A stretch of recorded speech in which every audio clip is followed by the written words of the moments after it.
AFC Sports World back at you. Man, we got a packed house again. First, Ralph is not here. Got to give him a shout out. It's his birthday today, so happy birthday, Ralph. We got Claudia Rosado, Hall of Famer, Phil Moore, Westinghouse with his Crenshaw. He always rocking that blue and gold, it seemed like, man. Big Rome is in the house. Woody Has, Smoking Jim, what's going on? What's going on, guys? Yeah, got to wake Jim up sometimes, man. Listen, number to call in, 412-530-5063. A lot of stuff to talk about. Steelers sitting high, 3-1. The AFC North is crumbling all around them. Things are working out real good for them right now. I did call a 3-1 record after 4 games, so once again, I'm doing pretty good. Fellas, what's going on? Always good to be on with you guys. Always good. Always good. Yeah, Philmo, what's up with you, man? Oh, man, I'm doing all right, man. I'm loving the day. Loving the day. All right, Rum, you good? Blessed and highly favored. All right. Hey, let's jump into it, man. We already got a couple comments in here. What's good, fellas? Ella Deco, what's going on? JMD, salute, JMD. Appreciate both you guys up in here early. Claudia, let's get it started with the huddle up, man. There's so much stuff we got to get to. What's going on, Claudia? Right. Everything's good. Glad to be on with you guys. As I said earlier, typical Pirates move. Now, I don't know what happened internally, but they had one of the top pitching staffs in the game. What did they do? They fired their pitching coach, right? Which I don't get, man. You know, all they had to do was win about 82, 83 games, and they would have been in the hunt and or in the wild card and playing. And I said if the Pirates were in the wild card, they would be hell to play. Now, everybody's talking about next year, including me on Ralph's show, Sports Corner. Ralph, happy birthday. They're going to have, on paper, potentially a top 3 pitching staff, starting pitching staff. But are they going to utilize it properly? Probably not. They're going to do that system thing where the guy goes 5 innings, dip into the setup men who aren't that good. They're probably not going to be anybody good, and go to the bullpen. It's going to be the same thing as this year. I don't see them improving their hitting. It won't take much. We've talked about it numerous times. It won't take much, but I doubt they'll do it. Signing Donnie Kelly back, that's fine. I mean, again, no offense to him at all, and I'm happy for him. He's a good guy. But there's a lot of guys that they could have gotten, but they feel comfortable with him, and that's good. The general manager, not crazy about him. The stiffness, the way he comes off. Hell with that. You haven't won in 6 years. Okay, lower it. Go to work. Do the right things. Don't worry about the attitude. Don't come off the way you do. There's some players out there who you can get, spend a few bucks, but they won't. Next year, this time, we're going to be talking about the same thing. They're going to win about 76 games, 77 games if they're lucky. And but they could do better, but they won't. Okay. All right. Smoker Jim, what you got for us? Hey, thanks, Lou. George Pickens! My man, George is beating up the league. And I tell you what, Luther, Coach Tomlin has a reputation of being able to get a lot out of players with not the best attitude. He had 9 great years with Antonio Brown. He had Antonio Holmes. He had 5 years with Deontay Thompson, and he was making $18 million a year. Martavis Bryant, 4 years. You know what I mean? I don't think the George Pickens decision was a Mike Tomlin decision. Don't forget, Coach Tomlin often had Broderick Jones and George Pickens over his house for dinner.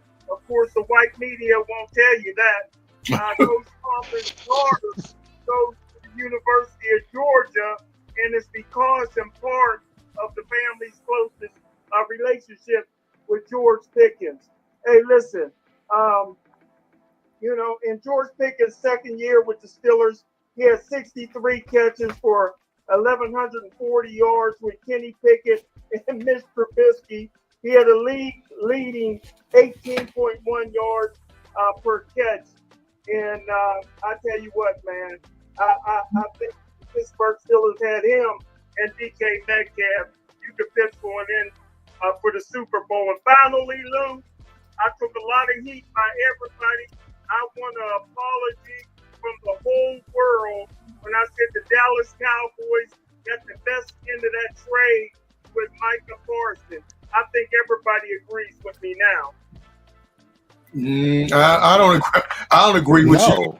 Well, how do you figure they're 1-2-1, Jim? I mean, they don't have a winning record. How'd they get the best right now? Green Bay, at least until that, their defense was on fire. They gave up 40 to Dallas, which I don't know what the defensive coordinator was doing. They don't have CeeDee Lamb, but you let George Pickens, tear you apart. I don't know what the defensive coordinator was doing. Micah Parsons was the winner in that trade. I think Green Bay is set to go to the playoffs. All teams can have a bad one. So I disagree with you, Jim, on that one real quick. We do got a lot of comments. We got Jamal. What up, Jamal's up in the house? What's up? AFC North is lucky. The King had 3 fumbles that cost him games. Hey, calling Butterfingers now. He can't hold on to nothing. Who the GOAT? What's going on? All right, horrible pitcher rotation. If you got schemes, he needs to go 8 or 9 every start. Facts. Holmes and Pickett were way different situations. Okay. And they have the worst defense in the NFL. Horrible take on the Cowboys. I agree. Pittsburgh versus Green Bay in the Super Bowl. Dang, okay. Ooh, wow. Listen, man, real quick before we jump into this, a lot of Steelers talk. But one thing I want to talk about that we don't talk about enough, I think, is the WNBA. So playoffs was great. I don't know if you guys saw the game last night. Got to give a lot of credit to Indiana Fever. Down Caitlin Clark. Kelsey Mitchell goes down in the 4th, and they still take Las Vegas to an overtime and lose. But Stephanie White had that team playing, man. A lot of heart shown by the Indiana Fever just to get to this point. But I think we're in for a great finals. Phoenix Mercury, Las Vegas Aces. I think it's great. But what I want to talk about is Nafisha Collier. I'm going to play a little bit of what she said. She really took it to the leadership of the WNBA. Let's listen to a little bit of it. Thank you all for your time today. I have prepared a statement that I would like to make before taking any questions. Fair use. So first of all, I'd like to congratulate the Mercury for advancing to the finals. And I want to be clear, this conversation is not about winning or losing. It's about something much bigger. The real threat to our league isn't money, it isn't ratings, or even missed calls, or even physical play. It's the lack of accountability from the league office.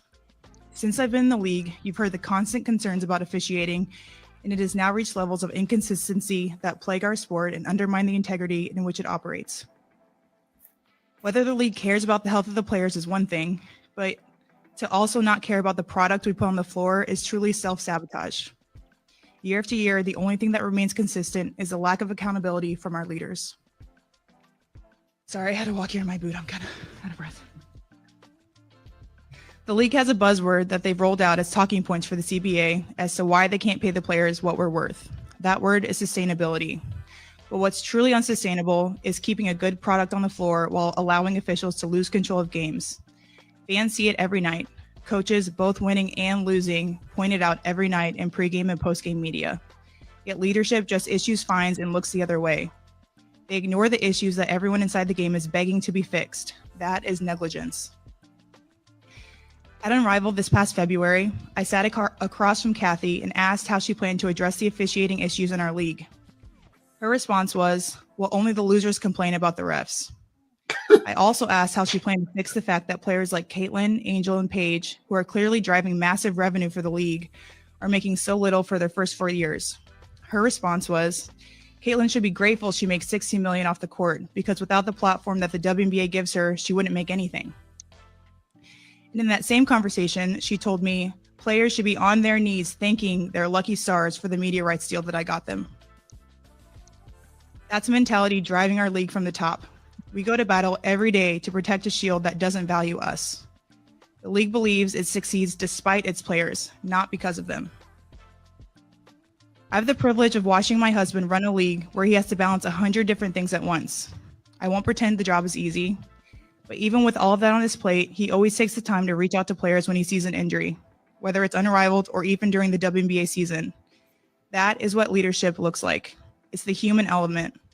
It's basic integrity, and it's the bare minimum any leader should embody. This year alone, I've gotten calls, texts, and well wishes from so many players across the league. Those moments remind me that sometimes there are things bigger than the results than this game we play. But do you know who I haven't heard from? Kathy. Not one call, not one text. Instead, the only outreach has come from her number 2 telling my agent that she doesn't believe physical play is contributing to injuries. That is infuriating. And it's the perfect example of the tone-deaf, dismissive approach that our leaders always seem to take. I've finally grown tired. For too long, I have tried to have these conversations in private, but it's clear there's no intention of accepting there's a problem. The league has made it clear it isn't about innovation, it isn't about collaboration, it's about control and power. I've earned this platform and I've paid the price to get here, and now I have a responsibility to speak on behalf of the Hey, I just wanted to run a little bit of that, man. She just went off, and I agree with everything she had to say. There's no respect for the commissioner. Look for her to be gone. When players start coming out, I don't think I've ever seen something like that, where a player just rips a commissioner at an exit interview. 4-page paper, just wrote down everything. She's failing the league. With this boom, I can't see how they're losing so much money with everything that they've gotten with all the exposure with Caitlin Clark, Angel Reese, Paige Beckers, and then in a couple years, Juju's coming in. I think they need to move on from the current commissioner and change something else. But we'll see. I mean, that was interesting to me. I thought it was a great game, and then she came on with that earlier in the day. It was pretty powerful stuff. Guys, what do you think on that? Did you watch the game? Do you all watch the WNBA other than me?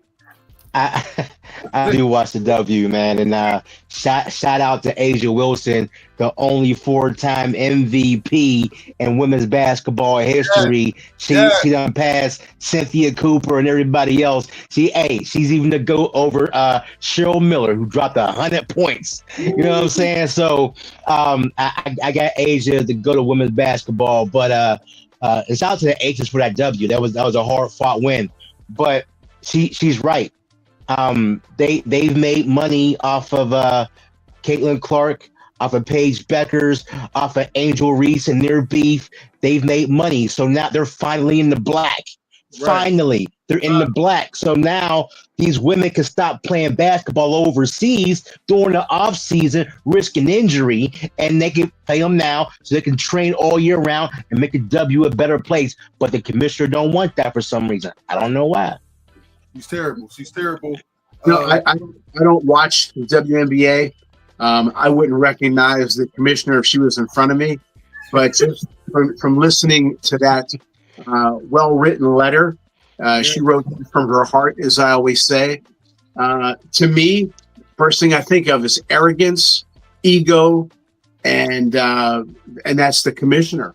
Okay, Pete Rozelle, in my opinion, was probably the greatest commissioner of any sport. Yeah. And nobody can say, now confidence is one thing, but arrogance and cocky and what do they call that when you keep people away from you? I'm forgetting, but that's what this commissioner seems like she's doing. She wants to be big time. She ain't anybody. It's her players. It's the players. I've never, Luther, I know you know at WNBA inside and out. I never heard you mention her. Because that's not why you watch it. But right. So to me, as a leader, and as I said about somebody earlier here today, you can be confident in what you do, but you don't have to be arrogant. You don't have to be an ass. You don't have to be standoffish. That was the word that I'm looking for. And that's what it seems like she is. And people like that, to me, are insecure. Yeah.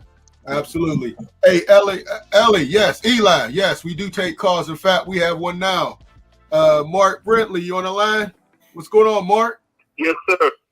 Hey, Mark. Hey, gentlemen, how's everybody? Oh, we're doing excellent. How's everything? What's on your mind? It's coming good. Listen, I'll make it very quick. It's three things. One, I think I witnessed the first time the greatness of the DK Metcalf. I couldn't believe his hand, but most importantly, I see why he gets all the hype because of his breakaway speed. Mm-hmm. He shifted into another gear when he caught that 80-yard or 60-yard thing, and it's amazing. So I tipped my hat off. I didn't know much about him before he came here, but I understand now why he gets the big bucks. Okay. Mm-hmm. Secondly, not this game, but I think last week, and I missed you guys.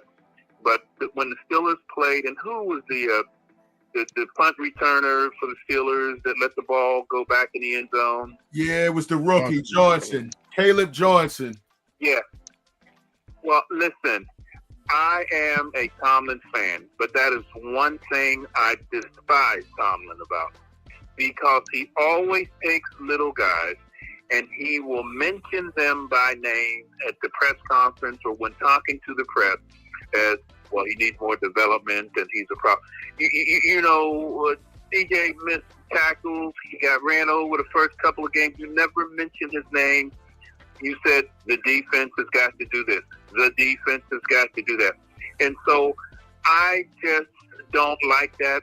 He did the same thing last year, and I can't remember the defensive end's name on a play.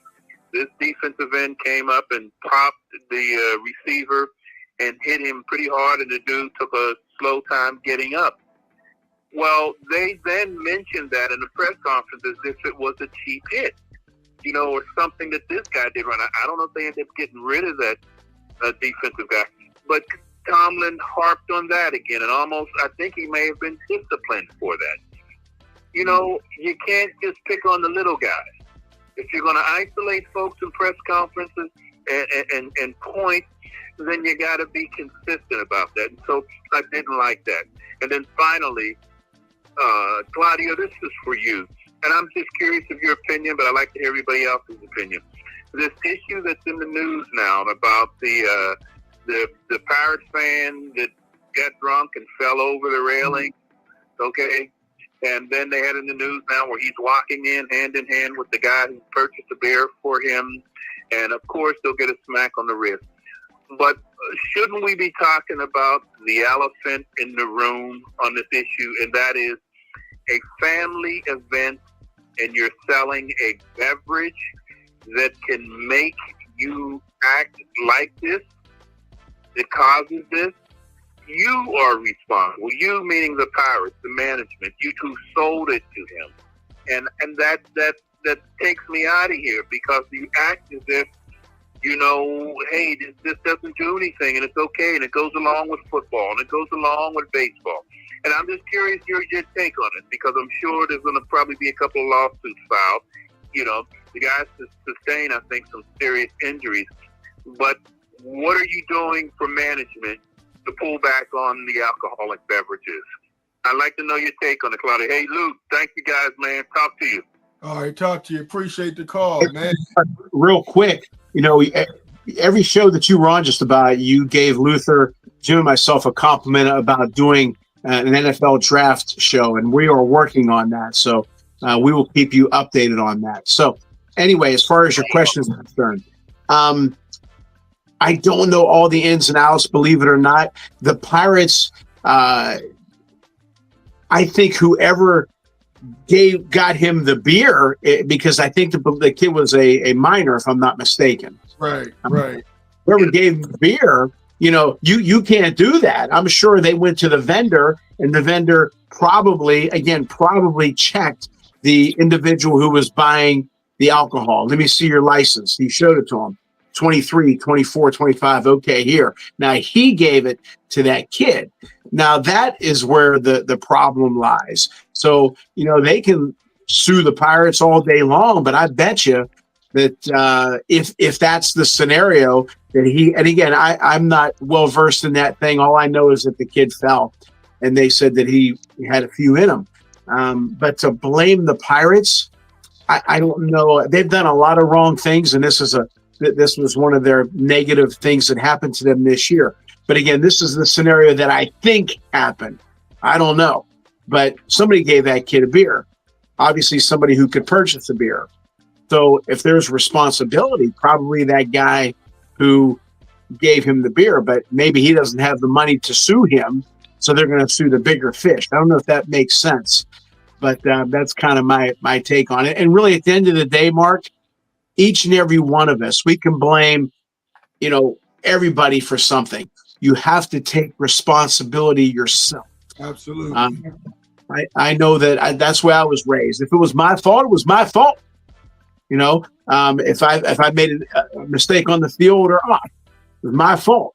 And I will apologize when I do make a mistake as a father, as a husband, as a friend, as a coach in business or on a show. Or Luther a couple months ago, and Luther will tell you, I don't know what the hell was going on, but I told Luther, I don't think I did really well on the show today. I said, my fault. I said, I'll be better next time. And I think that's the problem anymore. People don't take responsibility. So I don't know if I answered your question, Mark. I think it all has to come out. And again, if he was illegal, that kid, I'm sure he didn't show his license to that vendor, and the vendor gave it to him. Hey, Claudio, that's why they're in court now. His friend who sold him the liquor is under a lot of trouble. He sold it to him, or he gave it to him? He gave it to him. He didn't sell it to him, but he bought it from the venue and gave it to him. That's why they're in court now. But you can't hold the facility there. Ring Park about it. Yeah, but the reason why they're doing that is because they're the ones with the money. What do you say, Mark? Yeah, and I just want to say this in closing, and I appreciate this. My point is that it's a family event, and my point is the bigger issue that I know we can't discuss and settle issues, but the fact that at a family event that you're having beverages around kids. So he could have bought the beer and come back in the stand and given it to a 10-year-old. My point is the fact that that kind of beverage is available at an event that's supposed to be a family-orientated event. That's my big. I hear what you're saying, more. Yeah, you're right. And before the show started, Luther and I and Fillmore, we were talking, and Luther summed up the entire conversation we were having about money. It's all about money. Years ago, Tony Kornheiser was interviewing Rune Arledge of Monday Night Football, and he's asking him all these questions about the beginning of Monday Night Football. And why did you have it at 9? Why did you start Joe Namath? Why this, that, and the other thing? All these questions. And Rune Arledge said, Tony, I don't mean to be short with you, but the answer to all of your questions is money. Yeah.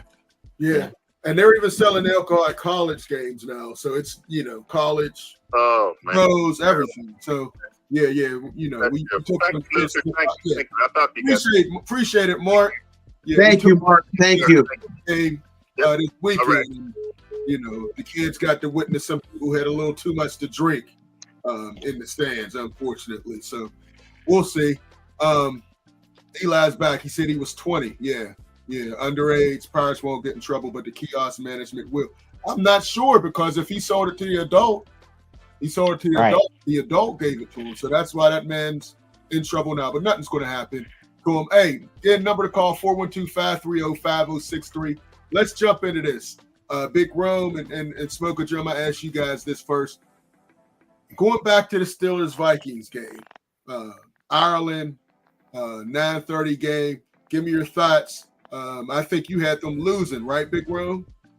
Yeah, I didn't think that they will come up with the game plan that they came up with, which was surprising and pleasant, as a matter of fact, because the use of that jumbo package that they used when they used Spencer Anderson and they used Mount Washington to free up some holes was the shot in the arm that they needed.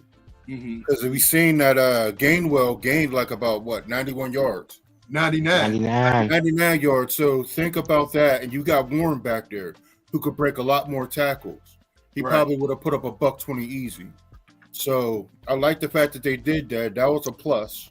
Also a plus was their mix-up on the front seven on their defense. I've seen a lot of action over there that I didn't see the first two games. Started it in the third game, and in the fourth game, they really broke it open. So there was a lot of twist stunts, and there was a lot of fake stunts, and they brought in the middle linebackers a little bit on delayed blitzes. So Right. I seen some action over there that I liked. They still got some work to do, but overall, they got a lot of action plays, which was fantastic. But they still have to find a way to develop passing longer than between 5 and 10 yards. Right. And getting a ball downfield. And that's only going to happen is if you can leave those 5 offensive linemen on an island. Right. And we have yet to see that yet. So they got work to do. But Absolutely. all in all, I like the result. Yeah, I was shocked. I was shocked that they started off fast. I like the way the offense has been starting off fast the last couple. They were up 14-3. Offense sputtered a little bit afterwards, but the run game was better than it's been all year. I know the only one unhappy about the run game was Jalen Warren. He was like, where were these holes at the first 3 games that I was back there? Because there were holes, and I was excited to see it. Hopefully they can keep it up. Smoking Jim, you did call this. You said a 35-34 win, I believe, right, Smoking Jim? Well, I have to say, look, sir, I think I speak for everybody when I say nobody listening right now cares about the WNBA. And don't forget this, that the commissioner don't work for the players. The commissioner works for the owners. So if the owners are happy with the commissioner, she's not going to get fired. But listen, I chalk this up as a loss. Pittsburgh Steelers stink. Listen, they playing like the team that was 11-0 that we knew wasn't 11-0. I'm not going to do backflips because the Pittsburgh Steelers had 5 turnovers and barely won the game. Hey, listen, the quarterback threw for 350 yards, had 2 receivers over 100 yards. Lucky the tight end didn't show up. He didn't. The Pittsburgh Steelers should have lost just like Skylar Thompson. But come on, Jim. They're running away with the division so far, but they got to improve. They got to continue to get better. Absolutely, Jim. You know, you would bring up the Skylar Thompson incident, man. That was just unfortunate. He was out, and got attacked and beat up pretty good. So we'll see. Listen, Jim, you say all that. They're 3-1. You know, a new team, a lot of new players. So I was excited about what they did. I wasn't upset. Hey, we do have a call. Eli's calling. All right, Eli, what's on your mind, Eli? Thanks for the call. Yeah, thanks a lot. I just got to speak on this Steelers situation because, like, I'm a Titans fan, so I got to see the Arthur Smith experiment in Tennessee for a couple of years before he flopped around the league like a wet noodle, like especially in Atlanta. Because he was just god awful as a head coach.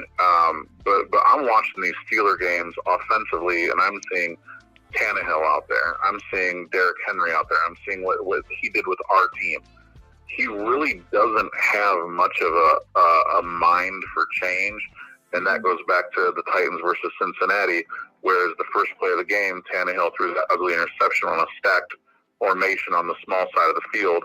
Well, when that third interception of that game was the same exact play on the opposite side of the field. The dude really doesn't have it. The reason the Steelers are even competitive this year is because of Aaron Rodgers, period, plain and simple. A lot of people wanted to write him off in New York because he had his 3rd season of his entire career where he had 10 or more turnovers. 3rd. The dude's been in the league 17 years. Okay, he came off an Achilles injury and was still, from week 11 on, the 2nd best quarterback in the league. His turnover ratio behind Justin Herbert. Okay, the guy's finally healthy. The guy's got players. The guy's going to win you games. The biggest problem that Pittsburgh has, since the coordinator shit really doesn't matter. Sorry about my language. It really doesn't matter. Is the defense is $200 million defense playing like a high school team, and you've got T.J. Watt with 2 sacks on the season. That's pretty pathetic. You've got Jack Sawyer coming out. Why isn't he getting more reps? So you got to wait for Highsmith to get injured for a dude that played at Ohio State to be on the field. I'm sorry, but it's mismanaged. I think this could be Aaron Rodgers riding Tomlin into a sunset, because I firmly believe that it's going to be Pittsburgh versus Green Bay in the Super Bowl. Oh, I think it'll be the first time. I think it's going to be a first in NFL history. It's going to be the first time a quarterback wins with his former team against the team he played in the Super Bowl against the team he was the quarterback for in the Super Bowl that he won. And he spanked Pittsburgh in the Super Bowl straight up. He had guys. Jordy Nelson was not anywhere near the athletic ability or the receiver that DK Metcalf is. Let's just put it out there. Okay, he's not. Okay, you had Jermichael Finley on his 9th season in the NFL. You got Freiermuth, who is beyond Jermichael Finley ever was. You've got 2 running backs. Now you got 3 because Gainwell is out of nowhere. They can just play, and they can all block.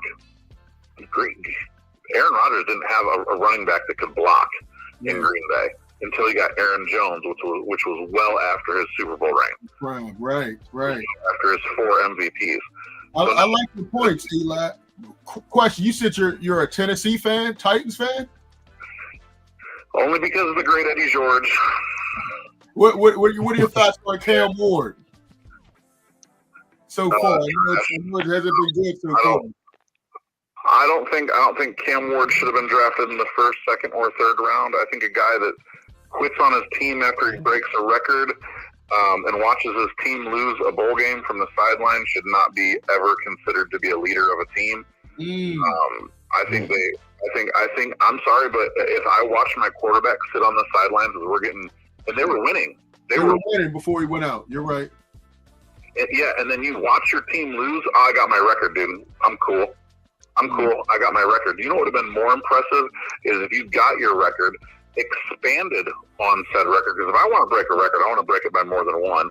And then I want to win, and I want to show everybody I'm him. Instead of look at my stat sheet, I played at a whole bunch of low-grade colleges, and I got a big arm. I can throw it farther than everybody because my receivers are faster than everybody. If we actually watch Cam Ward play, he played in the ACC. They played cover 2. Every single team in the ACC, all they do is sit back and cover 2. Cool. Look what the Texans did against the Titans this weekend. They played cover 2, but they actually have a defensive line that can get after you. Now, crazily enough, he got sacked the least amount of times this season that he has been. I think he's garbage. I would have taken Jackson Dart first. Jackson Dart he made the Giants look like a team. Getting rid of the ball in less than 3 seconds, where you got Cam Ward holding on for 7-8 seconds, with he's got over 120 sack yards lost. Yeah, I mean that's pathetic. He's 54%. He's 50 on touchdowns to interceptions. Where in the week 4 he's got 2 TDs, man. Yeah, I don't want to give up. You sound like Smoking Jim. Smoking Jim hated him, Jim. I watched this. Okay, I watched Steve McNair do it with nobody. He did it. He went to the Super Bowl with just a running back and a tight end that was pushing 40. Okay, I watched Vince Young turn it around with nobody. Okay, with nobody. I watched them draft the greatest college quarterback in college football history in Marcus Mariota and ruin the man. Nobody put up numbers Marcus did. Nobody was 75%. I didn't think Marcus was going to have a good NFL career. I thought it was a system. Everybody puts up numbers, at that system. Chip had a great system, but you can have a great system. The players still have to execute. We go back to Deflategate with system. Okay, Andrew Luck threw 5 interceptions. Were the Colts ever going to win a game against New England as they threw 5 interceptions? Brady still had to go out and complete passes. His receivers still went out and caught balls. Andrew Luck threw 5 interceptions. The air pressure don't matter. If you're throwing interceptions, that's because you can't play. And actually, Pagano had a very quarterback-friendly system.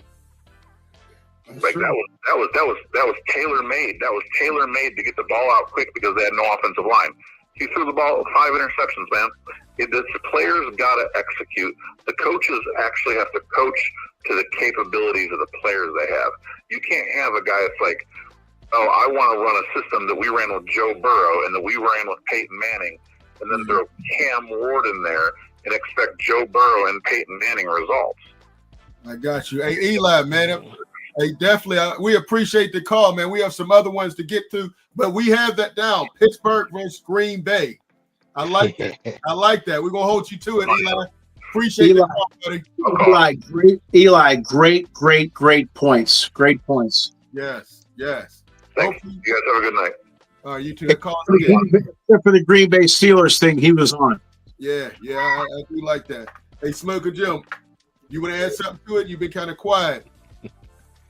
No, as usual, most people say what I was saying in April when I took heat for saying it. So I think the whole world is saying exactly what Eli is saying, that Cam Ward is a bomb and Paxton Jackson Dart should have been the number 1 pick overall on the draft. Listen, you said Jackson Dart and Shador were number 1. I do remember that. You had 2. Yeah, and just like I'm not going to be all off on Cam Ward, I can't say that about Jackson Dart. He only played 1 game.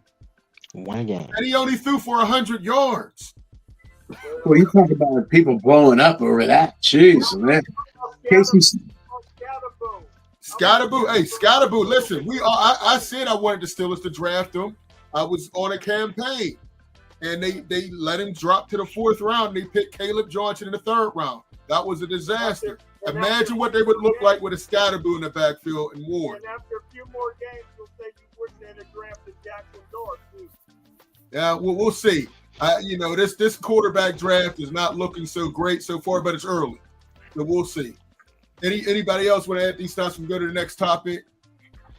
Hey, I think we all were wrong. I think we all picked the Vikings other than Jim. Yeah, we all picked the Vikings. So I'm glad I was wrong about that. I'm happy about that. We are now seeing the defense actually gel, because think about it. They haven't been healthy. We still haven't seen a full healthy unit. Still not healthy. Yeah, right. Hey, we got JPJ still nursing the hamstring. We now have Ramsey nursing the hamstring. Deshaun Elliott's first game back. Highsmith, who's our best run-stopping linebacker, people. He was ranked 7th out of all edge linebackers but he's in the league. Can't help the club when He's they're in the always. He's always. And don't be surprised if he's on a trading block to try to get some more offensive weapons. I mean, Nick Herbig has been on fire since he's come in. He was a beast this last game. But Nick also can't set the edge. He's not ready yet. Now he can pass rush. His pass rush is going up, but he can't set the edge yet. You're right. He's not there yet. But one thing you got to remember, he's cheaper, he's younger, and he's going to be looking for a new contract soon. So he's going to get it. He's going to get it. Or Pat Freiermuth could be moved to try to get another receiver in. I mean, that's just a lot of rumors I'm hearing. I'm hearing Chris Olave. Yeah. I'm hearing. I mean, Tyreek Hill is now off the table. So. Yeah, Tyreek. Yeah, that was a nasty injury, man. Nasty injury. His leg was hanging the wrong way. I thought something was wrong with my TV. I'm like, why is his leg looking like that? It was bad. But Chris Olave, he is the wide receiver version of Tua. I mean, he's had 6 concussions over the last couple of years. Every time he gets tackled, you got to worry, is he going to be out with a concussion? That's the only thing. He has all the talent in the world, but at least Aaron Rodgers won't be throwing suicide balls like Derek Carr. Absolutely. Derek Carr caused at least 4 of those concussions. I mean, just had him floating in the air, and he just got his bell rung. Hey, we do have another call. LD. Yeah, how you guys doing? All right. What's on your mind, LD? Just a couple things about the Steeler game. When I call your show, I usually always say the Steelers, if they score 24 points a game, they can win the game. You do. In that game, they scored 24 points. They played good defense, and they won the turnover battle. Yeah, until the end. If they continue to do that, they're going to be a decent team. What do you guys think? I agree, but again, game was on the line. The Vikings had the ball at the 2-yard line. They give up an 80-yard ball, a blown coverage, and it's a good thing that Peyton Wilson can run a 4.2 because he tracked down Jordan Addison. Jordan Addison, Smoking Jim's guy. I thought he had more speed than that, but he got tracked down pretty good. Might have been the play of the game. I mean, the effort that he showed on that play was pretty good. One thing I didn't like was Jabril Peppers did not hardly get any snaps that game. Chris, it seemed like Clark was out there a little too much for me. I would like to see Peppers get more of his minutes, in my opinion. But the defense was great for most of it, but just the very end, they kind of tailed off a little bit. So we'll see. And the two calls, I did want to get in this. Fourth, I think they were at the 5-yard line. It seemed like Tomlin was going to kick the field goal, and Aaron Rodgers talked him into going for it, and they do a run with Gainwell. I thought that if you were going to do go for it on fourth, I would have liked to see the ball in Aaron Rodgers' hands and him throwing it up to DK Metcalf. I mean, who's going to stop him? Right. Have one-on-one, throw it up, let him jump and go get it. I thought that's what they were going to do. When they ran it, I knew they weren't getting it. And then they had a 4th and inches towards the end of the game. They just did the worst tush push I ever seen in my life with Dwayne Washington and Aaron Rodgers. Connor. They're on his, in the backfield. I would have liked to see them go for it on 4th and inches instead of punting the ball back to the Vikings. Two things. LD, what else you got? Yeah, still his number 1 draft choice, Johnson. I thought he had more speed than he's been showing.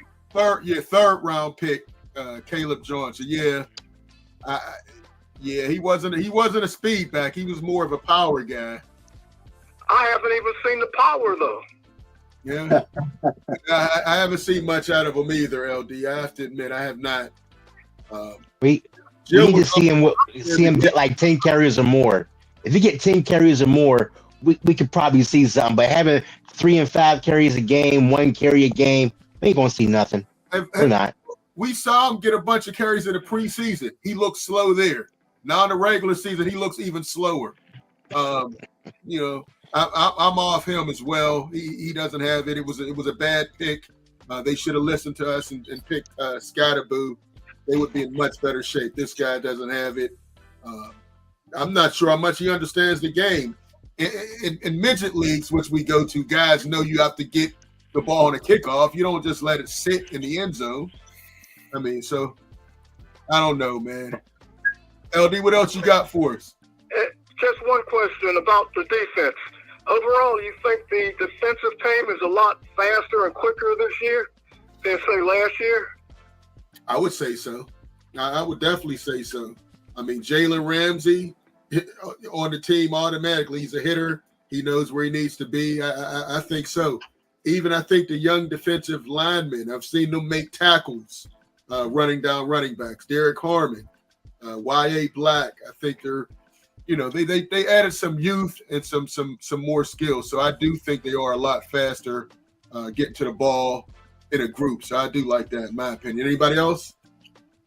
Rome had a point last week that the defense was too complicated. And the report is they simplified the defense. That makes people play faster. Right. So I think part of it too is that familiarity. Once you get into it, along with the simplicity of whatever they did over in Dublin, you got people like Wilson. You get into the midst of playing over and over and over again on this new season, it'll become clear. So once you know the situation, then you become faster because you're not thinking about it. So hopefully the combination of those two help. Great point, Rome and Fillmore, for sure. Great point. When you have to, Bill Robinson, the old pirate used to say, when you think long, you think wrong. React. That makes you faster. Great points. All right, LD, your thoughts? Remember the number 24. Enjoyed the show. Number 24? All right. 24 when the Steelers play. That's their mark. That's and their they'll mark. win the game. 24. All right, 24. All right. Thanks, LD. Hey, let's jump into a couple other things as we're kind of running out of time. We got Who the Goat put another comment. Wilson is not a middle linebacker. I think he can be. He still struggles against the run. He's more of the pass coverage middle linebacker, but it's only his second year. I think he can grow in the position. Jim, that's your board. Who the Goat said he's not a middle linebacker. Well, in today's football, there's only three things they look for a middle linebacker to do. Sack the quarterback, he's excellent doing that. Cover with receivers and tight ends, he's the best in the league at that. And make tackles, and that's something that's coachable. Jim, what you said sacking the quarterback. How many sacks does he have? Well, he should have 4, but he only has 1. Exactly. But I'm telling you. Come on, Jim. He's going to be a sacker. He's going to be one of the. He will be a 10 sack a year guy. Oh my gosh! All right, stop, Jim. He's not going to be a 10 sack. Jack Lambert and Nick Bonacani. You tripping, man? You tripping, Joe? You just got to get your feet in the right position. Nobody can go head up with a 325-pound guard. If a guard loses to a linebacker, he's going to sit the bench. So it's the angles, and that's something that you can coach. And you don't sit a guy on the bench with that kind of talent. You coach him up off of film. Yeah, but he also has to make the tackles that are there to be made, and he's missed quite a lot of them. He led the team with 13 tackles and 2 tackles for losses. I mean, what more you want? I'm not mad at his take, to be honest with you. I think that's a pretty good take. If he fills the role that he's supposed to be in, and if they run the defense that they're capable of, these middle linebackers should be coming. Queen came in with the delayed blitz and got up in there. This is the kind of action that we need. Well, that's the kind of action that we did not have. So he's capable because he's fast. Right. Well, see, they were using Patrick Queen wrong. With the Ravens, they used to send him on those blitzes, and for the first year they weren't. Now they're sending him, and you're starting him. You're starting to see him make more plays. So finally, Terrell Austin figured it out 2 years into his still career to start sending him on blitzes. So we'll see if that continues to happen. But Dwayne, Sean Elliott, him coming back was a big boost. I mean, forced fumble, interception. This guy just knows the game, and he brings a level of excitement. Him and Jalen Ramsey, and it's special. They have to, but I still need to see Jabril Peppers get back on that field a little more. All right, real quick, let's go as we run out of time. Give me your power rankings, your NFL power rankings. Claudia, why don't you go first for us? I'm going to go with the Buffalo Bills first. I think Josh Allen right now is the MVP of the league. I like him. He does so many things with his arm and his legs and his leadership capability. The team believes in him. And then their running back, what's his name? Cook. James Cook. I like him. I think he can have a breakout season. He's averaging 5.3 a carry. And I think if he gets going, then that's really going to take all the pressure off Josh Allen, and Buffalo's going to be big time. Their defense is in the middle of the pack, but I think that's going to improve. Number 2 is Philly. They've won 20, I believe, out of the last 21 games. I mean, you talk about consistent and great, and they're big time, and Jalen Hurts is a top 3 quarterback. And I still think offensively, I think they can get even better offensively. And so I think they're number 2. Number 3 are the Lions. I think the Lions is more attitude. They really believe in themselves. They believe they can score against anybody. The defense, again, has to be a little bit better. But I think they have an attitude that we can go up and score and put 30, 40, 50 on anybody. And that's important. Number 4, Tampa. I like Todd Bowles. I always like Todd Bowles. I didn't think they should have got rid of him in New York. I think he's a hell of a coach. Baker Mayfield has a chip on his shoulder, and I think he is going to be in the top 3 for MVP of the league. Again, I just think that as the season gets on, Fillmore talked about Johnson. You're not going to get much out of him, 3-4 carries. You need more carries. I think Tampa Bay, the more games they play, the better they're going to be. 5 of the Rams, they've shown that you can punch them in the mouth and they're going to punch back. That's something I look for in my teams. You don't want to be a front runner. Okay, you're not always going to be winning games. When you get hit, how do you react? And I like the way the Rams react. And I'm going to pick 6, and that's Green Bay. I was surprised they gave up that many points to Dallas, and I was also a little surprised they scored that many points. But so I think that they're one of those teams that are dangerous. You don't want to play them in the playoffs, but I have them as my 6th team. But right now, I think Buffalo is the best. Okay. All right. Cool.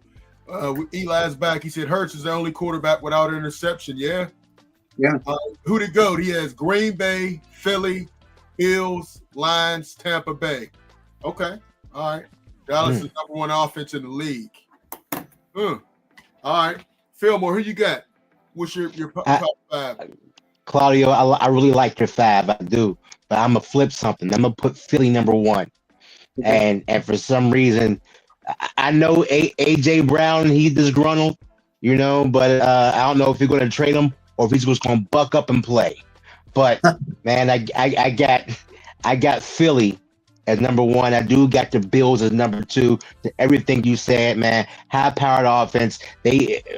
Josh Allen has been playing lights out. He's a problem. He's a freaking problem. Number 3, I do have Detroit. Detroit is my Super Bowl representative of the NFC. They are going to the Super Bowl. Detroit is going to the Super Bowl. A team that ran the table backwards will finally make the Super Bowl and win it. I'm going to call the dub, too. I'm going to say it right now. I'm going to call Detroit for the dub. Wow. Number 4, Indy. Yeah. I don't know. Daniel Jones. I don't know what's going on. Yes. Right. Hey, listen, right? This is the information we have right now. If something changes, I'll update the information. But for right now, he's playing lights out, guns out. That's my guy. And number 5, with the addition of Xavier Worthy. Oh my gosh. The Chiefs look like the Chiefs again. At 5.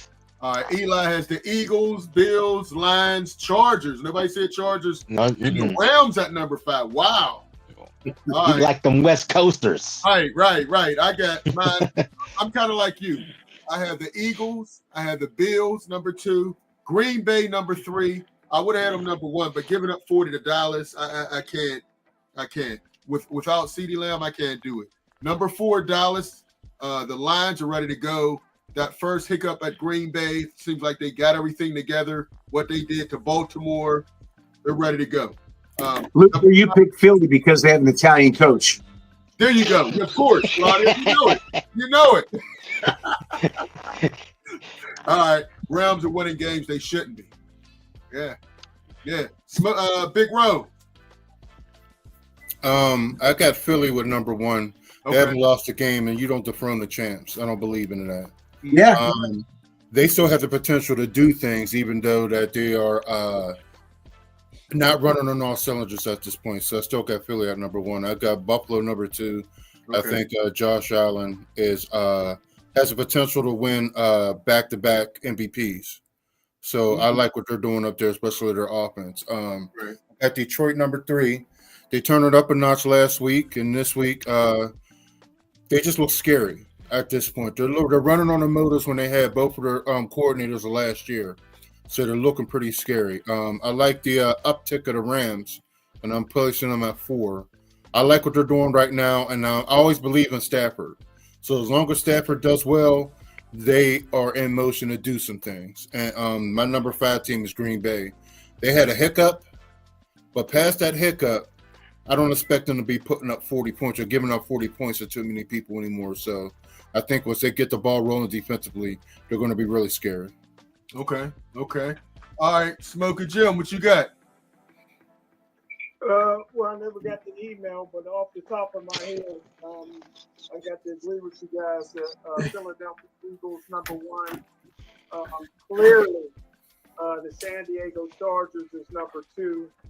I like the Pittsburgh Steelers as number 3. I like the Baltimore Ravens as number 4. Ravens? What are you talking about? It's not.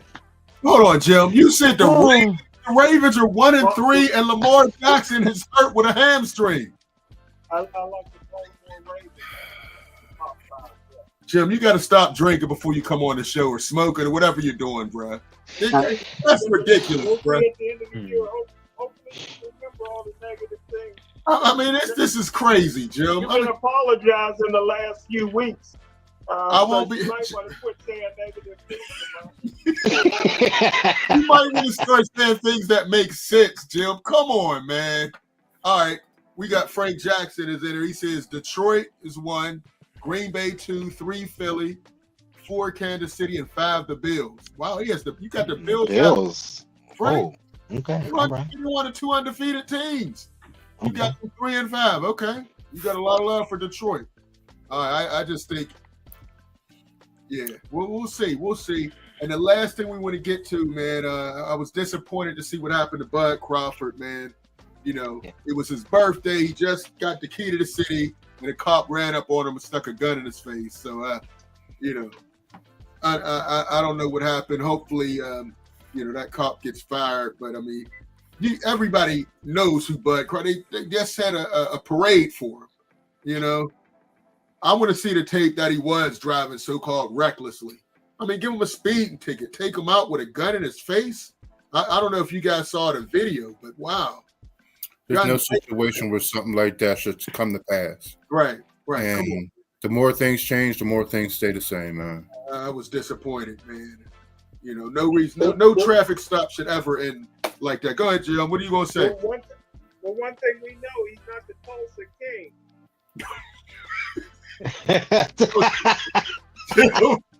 Jill, holy Jill would say that. All right. Hey, real quick, next week they the Steelers have a bye, 3-1. The AFC North is in shambles. Joe Burrow's out for 3 weeks.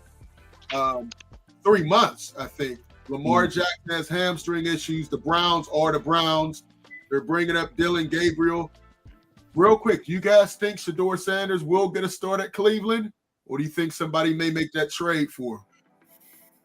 I think that towards the end of the year, once they see that old boy who's going to start this week, once they find out that that's not going to work out, they're probably going to throw him in towards the end of the year. Yeah. We'll see. All right, Eli, unless a gun is pulled, a gun shouldn't be pulled, period. Absolutely. I agree with that wholeheartedly. Gabriel's about to turn heads. What, turn heads away from the TV or turn heads that he's good? Turn heads like this. Eli's an Ohio guy, so he has Eli's an Ohio guy, so he has an affinity for the Ohioans. I guess so. I just don't see Gabriel doing a whole lot. Me either. Gabriel's a gamer. Watch Oregon. Oh yeah, he was a gamer in college. This is pros. Hey, Kajana Carter was a beast for Penn State. Okay. Oh, Kajana Carter. He got injured. Yeah, I think he's still good. Are you saying he's like those other Ohio State quarterbacks that get to the NFL and just forget how to pass? Possibly. Hey, listen. I want to thank Eli. Eli was on point. I love my Ducks, though. I could tell. Eli, Frank Jackson, who the GOAT. He got one more. Shedeur got sacked 9 million times. He blinded the line. Dude couldn't read a defense. That offensive line was bad. Come on, man. And they're still not. His O-line was paper. Yeah. His O-line was bad. He had one guy that you'll be seeing on Sundays. Everybody else will not be. So we'll see. Anybody else? Jim, last thoughts. My last thought is at the beginning of the year, I took a lot of heat when I said Aaron Rodgers will be in the Pro Bowl. I think you guys all agree with me now. I think that Shedeur will have a chance to play this year if he moves from third string to second string. Right now, Flacco's the second string quarterback. Why? That kind of surprised me. And don't forget, Dylan Gabriel can play. He knows how to move a team. He's not big, but he had 63 starts in college. So he's going to play well.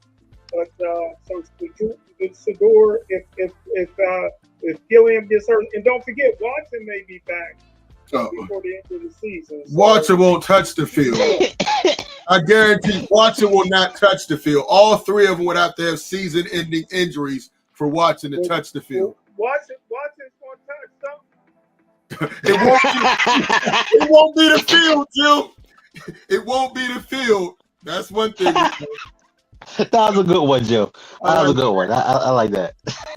Hey, real quick, if anybody knows, we'll be at the Amani game this Friday. We gave out David Davis the Player of the Game trophy. They beat a tough North Catholic team to remain undefeated. So it was a great experience. Make sure you check out the YouTube channel for the game. But some great players. And then, Jim, they were at the Penn State game. They didn't bring them any luck. But David Davis and Gabe Jenkins and Ty were at the game for Penn State. So I took an L. I thought Penn State was going to be able to pull that out against Oregon. But Moore, the quarterback from Oregon, once again, I don't like Dan Lanning, but he has quarterbacks that definitely put up numbers and do well in college. I don't know about the pros, but he got another quarterback that's right in line. Final thoughts, Big Rome, and make sure you all click the link, click the QR code, go to the website, get some merch, get some jerseys, some shirts. Big Rome, any final thoughts before we get out of here? Oh, I just know Penn State stinks. So without a doubt, that'll warm my heart. Oh, dang. That's it. Hey, listen, I know one thing. The quarterback, Drew Allure, stinks. I mean, every time the game's on the line, he's throwing a pick. The playoffs last year, pick. Overtime, pick. If you put the ball in his hands, you're going to lose. He's not a first-round pick. You know who else stinks? Franklin. Franklin stinks. Ooh, Franklin has a bad record against top teams. I hope he stays there because he has a lot of local talent going there. I hope he stays there too for Michigan's sake. He can stay there for the rest of the year. I like that, Big Ro. But I would definitely like him to stay, man. A lot of local guys. All right. Go ahead, Claudio. Any final thoughts? Customato, Mike Tyson's trainer, used to say, "Fear, if used properly, can be a good thing." I know that my championship teams in 90, 2015, 16, and last year, we won our conference, won our championships. But during the season, those were the seasons I got the most sick. Why? I didn't sleep. I was worked up. I didn't want my team to feel like, we got this. Mike Tomlin's going to have to sell the team that, hey, we can lose this thing. We are on our way to win this conference. This guy's hurt. This team isn't playing well, but they can't do that. They have to forget about all that and play with some fear, play with desperation, and say we are not going to rest on our laurels. We can't get cocky. We can't get arrogant. And it's going to start with Tomlin. If he can do that, then the Steelers will be okay. If they start resting on their laurels or thinking they're big time, or this guy's hurt, that guy's hurt, then they're going to be in trouble. Eli said he was the best in college when targeting Tyler Warren. Yeah, he could only throw the tight ends and running backs. Right. Like also needs to be able to throw the wide receivers, and he can't do it. And Tyler Warren is a beast. He's doing it at the next level with Indianapolis. He's helping Daniel Jones. Imagine what he does when he gets with a good quarterback. He's putting up numbers with Drew Allure and Danny Jones. So we'll see. Fillmore, any final thoughts before we get out of here? Hey, man, all the hype about college quarterbacks and things like that. I think the diamond in the rough is Sawyer Robertson from Baylor. Right now, he leads college in yards. He's one behind in touchdowns. I think he's second in QBR. He beat a ranked 17 SMU team when Arch Manning was getting scraped. So look at Sawyer Robertson from Baylor. Check him out. All right. Yeah, middle field is the hardest place to throw. You're right. You're right, especially in the league. You're right. Hey, I want to thank everybody, all the calls. Make sure you go to the website, SC Sports World, for Claudio, Smoker, Jim, Fillmore, Big Rome, Steel City Luke. Check it out. We'll check you out next time. Peace.